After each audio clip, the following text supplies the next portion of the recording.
I'm walking into a survival gaming spot. It's kind of like paintball. It's outside Tokyo, and it's clearly been designed to look like a war zone. You have all these guys in camo. It looks like American military gear. Konnichiwa.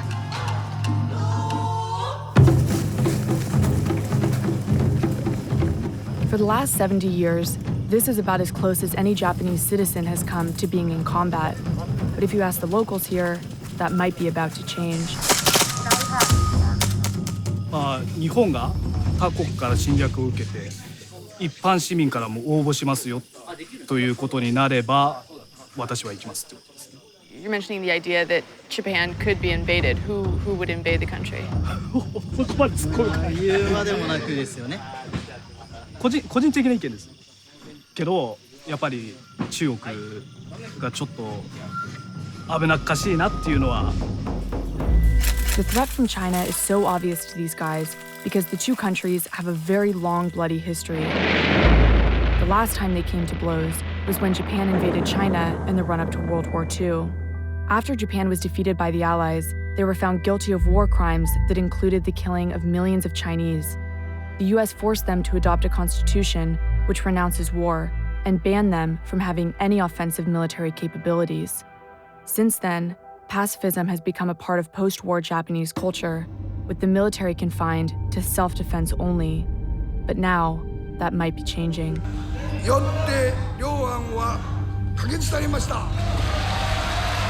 Today, the Japanese parliament approved a controversial policy to allow its military to defend allies in other nations, clearing the way for troop deployments overseas.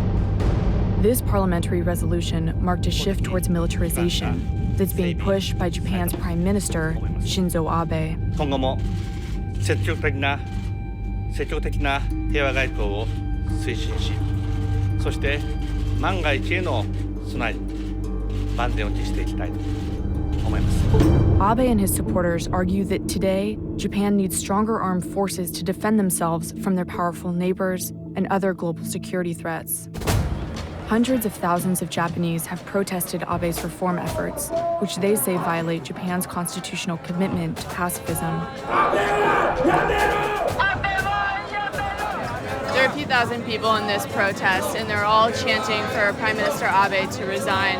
They obviously feel like he's dangerous for the country. They're legitimately nervous that he could drag the country into war.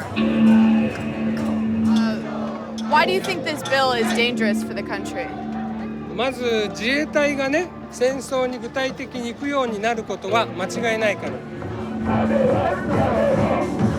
この法案を可決して本当に何がしたいのかっていうのも答弁でごまかしてたりもわからない。本当に国民の安全を守ろうとしているのか、その姿が本当に疑えちゃいます。But another loud voice is a growing group of ultranationalists called Nippon Kaigi, who have gained a lot of influence inside of Abe's government. They want to go so far as to change the constitution to allow for attack-capable forces. Akira Momochi is the group's strategic advisor. それはですね、そもそも日本国憲法そのものが GHQ の占領下において押し付けられたものです。憲法というのはその国の歴史伝統を踏まえたものでなくてはならない。本当に日本らしさを取り戻そうということで安倍さんが登場してきたと。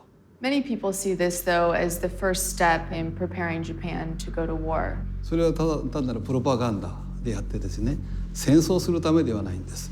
日本の国の安全を守るための第一歩を踏み出しただけであって、我が国が積極的に他国にですね、押し入っていくようなことは絶対ありえないことです。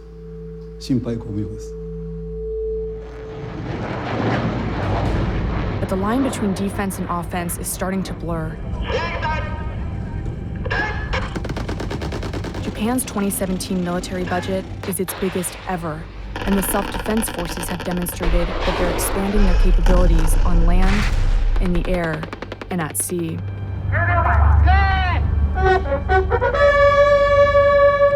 This is the Izumo. It's one of Japan's brand new carriers. There's a constitutional ban against Japan having aircraft carriers, and so they actually classify this as a helicopter carrier.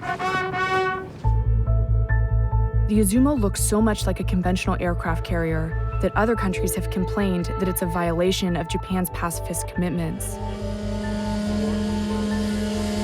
I'm on top of the outdoor elevator that brings all of the aircrafts from the hangar up to the deck. Critics have said that this carrier is only called a helicopter carrier because it's against the Constitution to have an aircraft carrier. What's your reaction to that? 固定翼を使っていわゆる戦闘機だとか攻撃機がここから出ていくっていうことはこの船は能力的に持っていませんので、何か、他国に脅威を与えるだとかその恣意的に作ったっていうんではないと思います。I've been on a U.S. aircraft carrier before, and this looks pretty much exactly the same. Could this transform into a carrier that could deploy fighter jets like the F-35?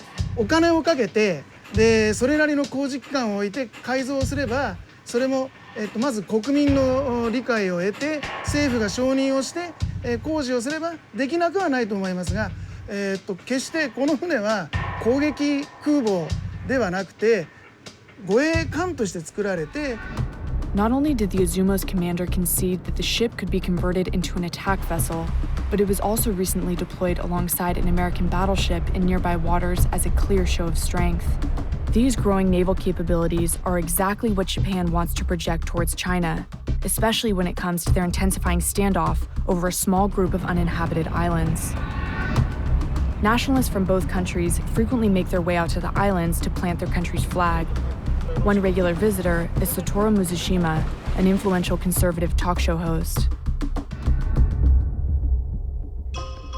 Hello, how are you, Mr. Mizushima? Thank you for having me. Nice to meet you. Oh, thank you so much. Thank you. Okay. 5秒前、4、3、2。ゲストコーナーです。はい、ご紹介いたします。今日はアメリカのテレビ局バイソン HBO の記者でいらっしゃいますジアンナ・トボニさんにお越しいただきました。どうもよくいらっしゃいました。Hello, hello. Thank you for having me. You have a beautiful set here. Thank you very much. では早速話の中に入っていきたいと思うんですけれども。Behind us, we have videos of the Senkaku Islands. What is your opinion of what's going on there right now between China and Japan? 私たちは歴史のいろんな資料とか調べて尖閣諸島が、日本の領土であるということは確信しております。まずそういうことから私たちが今、日本の領土の中で、一番侵略の危険にあるというね。So do you think that would actually be realistic that war could break out there between Japan and China? ナチスドイツと最も近いあるいはもっと言えばスターリンのソ連と一番近かった国がナチスと同じです。あの国はそこを忘れてはならないと私は思います。でそれを軍事利用しようともしていると。でこういう中で、我々が戦争をするんじゃなくて戦争を仕掛けられた時我々の国の海上自衛隊あるいは陸上自衛隊航空自衛隊が対応できる。だからこれは憲法を変えて自分の国で守らなきゃいけないっていうそういうことですね。はい。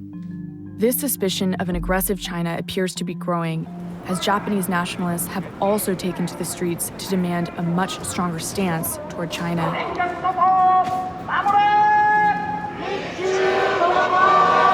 I'm with a bunch of right-wingers in the middle of Tokyo. There are hundreds of people here, and what they're all protesting is Japan's relationship with China. They're all pissed off that China keeps encroaching on Japanese territory.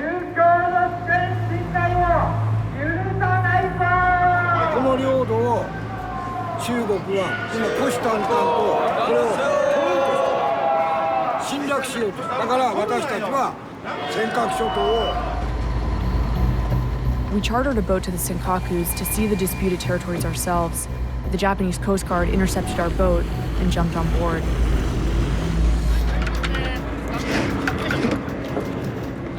こんにちは。船長さんにお話ししたいんですけどよろしいですか。